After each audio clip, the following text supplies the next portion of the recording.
there's some weird stuff going on within the family, so hopefully this doesn't give away too much. I'm going to read from a chapter called Traps. So, the SUV won't move fast enough. The tires fly over the rocky asphalt, turning the scenery outside into a rushing river of gray. I get home in record time, but it still feels like it's too late as I pull the car right up to the house, jump out, and nearly trip over myself in my haste to get up the stairs. I slam the door behind me, only to find Wyatt standing in the hall. "You scared me," I say. "Where is everyone?" I keep some calm in my voice, not sure which Wyatt I'll get this time, my brother or the dark stranger that sometimes talks with his mouth. "They're upstairs," he says. "What's wrong?" I know I can't tell him, even though when I look at him now, he seems like the innocent, playful brother I'd known his whole life. For whatever reason, he'd known Clair. He'd invited him to our house. Maybe he was just as oblivious as we were, or maybe Clair was using him to get close to our family, but maybe it was something else. "Will you just start locking up the house?" I say to him. "A huge storm is coming. And tell Abby and the twins to meet me down here." I brush past him to the kitchen, pulling Mom's box down from the pantry shelf. I toss fistfuls of rock salt and dried rosemary into the mortar and grind it, hoping it'll be enough to cover the yard. I dump the mixture into a bowl and head outside. When I pass the stairs, I shout, "Everyone start locking doors and windows."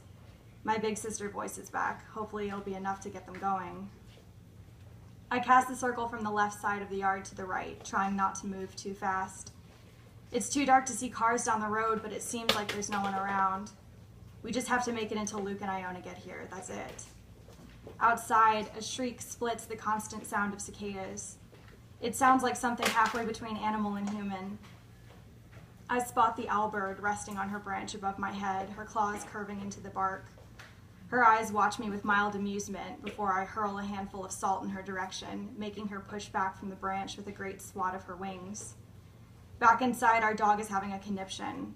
Prince throws himself at the door to the porch, scrabbling his claws against the half pane of glass. Wyatt appears on the stair landing, looking uneasily toward the commotion. "Is everything locked?" I asked him. "Not the back door," he says. I get to it quickly, yanking Prince back by the collar and twisting the lock. A head and shoulders step up to the glass on the other side. I reel back, nearly tripping over the dog. Clair smiles at me through the window. "Happy Halloween," he says. His eyes lock on me like I'm already trapped. No way out. "Stay away from my family, you little sharp-mouthed hobbit," I spit at him. His lips close over his teeth like curtains. "I just came by to see Wyatt." "Is the hostility really necessary?" he says. "We know who you are, Clair." His name comes out of my mouth as a shout. I can't hold it inside me. "Get off my porch and I won't call the police." "Oh, police, oh," he mocks, leaning his hands against the glass. I whip my head around to Wyatt, who's still frozen on the stairs. "He can't get in, right?" I hiss at Wyatt, but he says nothing. "Sure I can," Clair says, like this. He winds up and slams the pane with a flower pot. It sails at me in a shower of crystalline shards. I duck before it catches me in the temple. "It's not all smoke and mirrors, you know," Clair says. "I can hurt you with my hands just as easily as with magic." His hand snakes through the shattered hole, fingers fumbling at the lock. I throw my whole weight against the door, prying his grip off the knob. "Wyatt, get Dad's gun," I yell towards the stairs, just as my head is ripped backward. Wyatt has a handful of my hair and is peeling me away from the door. "What are you doing?" I shout, but then I see him. The dark, glassy eyes of the brother I don't know. The stranger. "Quiet now," he says in a voice much older than Wyatt's. Clair steps in and immediately a pan flies at him, followed by all the dishes in the sink. Matthew's ghost chose an excellent time to make a reappearance. Clair bats them away, sucking in a breath each time something clips him. "Come on, Matthew," he says snidely. "No hard feelings. You'll have company soon enough." He digs in his pockets, pulling out a vial that he empties into his hands.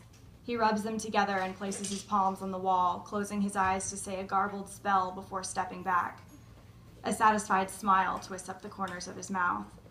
The pipes above our head begin to moan and creak so fiercely that I think the ceiling might collapse, but whatever Clair's done has trapped Matthew's spirit.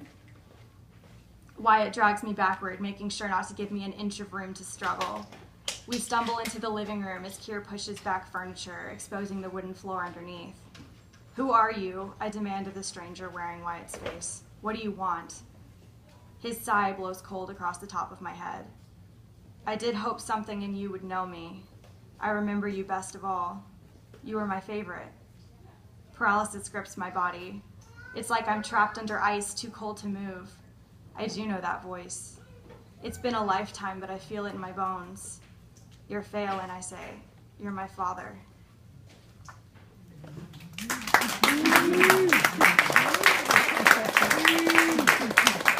Did anyone have any questions?